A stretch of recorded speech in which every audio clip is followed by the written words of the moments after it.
আসসালামু আলাইকুম রহমতুল্লাহ। প্রিয় দর্শক, বিএনপি ক্ষমতায়, কিন্তু বিএনপির এক কর্মী মসজিদের মধ্যে গিয়ে আওয়ামী লীগে যোগদান করেছে। এরকম একটা রিসেন্টলি ভিডিও ক্লিপস ভাইরাল হয়েছে।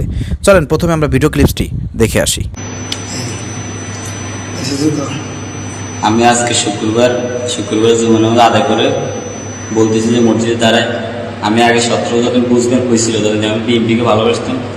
আজকের পর থেকে আমি বিএনপি রাজনীতি ছেড়ে দিয়ে, বিএনপির প্রতি ঘৃণা জমে রাজনীতি ছেড়ে দিয়ে আজকের পর থেকে আমি আওয়ামী লীগে যোগদান করছি। আলোচনার হাত ধরে আমি আওয়ামী লীগে যোগদান করছি। আজকের পর থেকে আমি যতদিন বাঁচে থাকবো, এই মসজিদে দাঁড়িয়ে বলছি আমি আলোচনার কোনো ক্ষতি করবো না। আলোচনার সাথে থাকবো, আলোচনার পিছিয়ে রাজনীতি করবো, আলোচনার সাথে চলবো। তাদের 3টে বাজে ডাক দিল, আলোচনার ডাকে হাজির থাকবো। আর আমি আজকে থেকে শুক্রবার জুমার নামাজ বাদে আমি এই শুক্রবার উপলক্ষে আজকে 2025 সাল 14 তারিখ আমিও সুজন চৌধুরী আওয়ামী লীগের শপথ করছি। আমি আজকে থেকে এই আল্লাহর ঘর মসজিদের রূপে শপথ করিতেছি। যতকাল সুজন বাঁচে থাকবো ততকাল আমি সুজনকে দেখে রাখবো, এবং কি আমার দ্বারা যাতে সুজনের কোনো ক্ষতি না হয় আমি সেই দিকে লক্ষ্য রাখবো। এমনকি যতকাল সুজন বাঁচে থাকবো ততকাল আমি সুজনকে আমার পাশে রাখবো। সুজন যদি আমাকে ছেড়ে যায় আমি সুজনকে কখনো ছাড়বো না। এই বলে আমি আজকে এখানে শপথ করলাম আল্লাহর ঘর মসজিদে আমার স্বাস্থ্যের। প্রিয় দর্শক, আপনারা ভিডিও ক্লিপ দেখলেন এবং শুনলেন যে বিএনপি নেতা কেন আওয়ামী লীগে যোগদান করেছে। দেখেন, 5 আগস্টে আওয়ামী লীগের বিদায় হয়েছে। আওয়ামী লীগকে ঝাড়ু পিটা দিয়ে এই দেশ থেকে তাড়িয়ে দেওয়া হয়েছে। এরপরেও আওয়ামী লীগের লোকজনের কার্যক্রম কিন্তু বন্ধ নয়, তারা চুপিসারে কিন্তু কাজ করে যাচ্ছে। বিএনপির এক কর্মীকে তাদের দলের মধ্যে নিয়ে এনেছে, তাও মসজিদের মধ্যে গিয়ে ওপেনে ভিডিও ক্যামেরায় প্রকাশ্যে বিএনপি নেতা আওয়ামী লীগে যোগদান করার ঘোষণা দিচ্ছে। চিন্তা করছেন? এটা বিএনপির জন্য কিন্তু খুব অশনি সংকেত।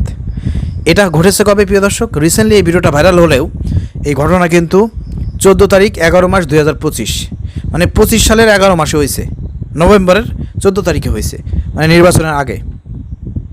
তো এই হচ্ছে অবস্থা। তাহলে চিন্তা করেন যে বিএনপির কর্মী দীর্ঘ 17 বছর ধরে বিএনপি ক্ষমতায় ছিল না, আওয়ামী লীগ ক্ষমতায় ছিল, আওয়ামী লীগের সুযোগ সুবিধা বহন করতে পারতো, আওয়ামী লীগে যোগদান করলে অনেক কিছু হয়তো পাইতো। আওয়ামী লীগে যোগদান করলো না, সেই সময়টা আওয়ামী লীগের সুসময়ে যোগদান করলো না। অথচ দেখেন 5 আগস্টের পরে আওয়ামী লীগের বিদায়ের পরে বিএনপির কর্মী আওয়ামী লীগে যোগদান করে। এর কারণটা কি? এর পিছনের কারণটা কিন্তু অবশ্যই বিএনপিকে খুঁজে বের করতে হবে। কারণ এর দেখা দেখি কিন্তু অনেকেই আরও কিন্তু আওয়ামী লীগে যোগদান করবে। মানে আমি বুঝলাম না কী কারণে, এর কারণটা কি? এখন তো তাদের সুসময় অথবা আওয়ামী লীগের দুঃসময়, এই সময় কেন যোগদান করলো? এর কারণটা আমরা খুঁজে পাচ্ছি না।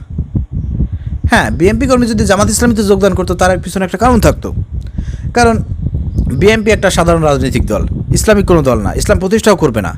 জামাত ইসলামী এদেশে ইসলাম প্রতিষ্ঠার জন্য কাজ করে, আল্লাহর জমিন আল্লাহর দিন বাস্তবায়নের জন্য কাজ করে, আল্লাহকে রাজি খুশি করার জন্য করে। সেক্ষেত্রে বিএনপির অসংখ্য নেতাকর্মী কিন্তু জামাত ইসলামীতে যোগদান করেছে 5 আগস্টের পরে এবং করতেছে। ন্যাচারাল বিষয়, এটা করবে, স্বাভাবিক ব্যাপার। যখন মানুষ ইসলাম বুঝতে পারবে, ইসলামের পথে আসবে, আল্লাহর পথে আসবে, তখন ইসলামী দলের মধ্যে অন্তর্ভুক্ত হবে, এটা স্বাভাবিক ব্যাপার। কিন্তু আওয়ামী লীগ দুঃসময় বিএনপির কর্মী আওয়ামী লীগে যোগদান করা, তা মসজিদের মধ্যে ঢুকে সেখানে হাতের সাথে হাত মিশিয়ে শপথ করে যোগদান করা, এটা কিন্তু চারটাখানে কথা না। অবশ্যই এর পিছনে বড় কোনো কারণ আছে।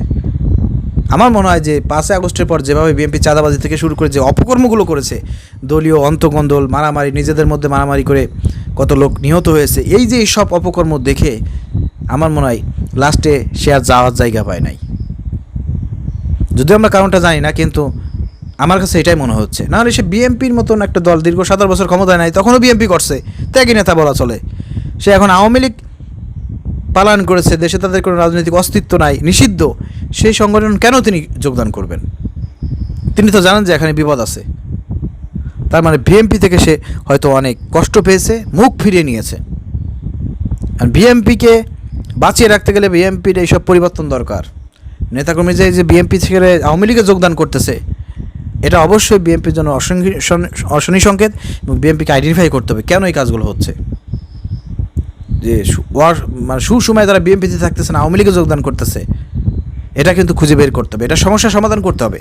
নাহলে কিন্তু দলে দলে কিন্তু দেখা যাবে যে আওয়ামী লীগে যোগদান করে আওয়ামী লীগের পাল্লা ভারী হবে। তখন কিন্তু বিস্ফোরণ ঘটবে।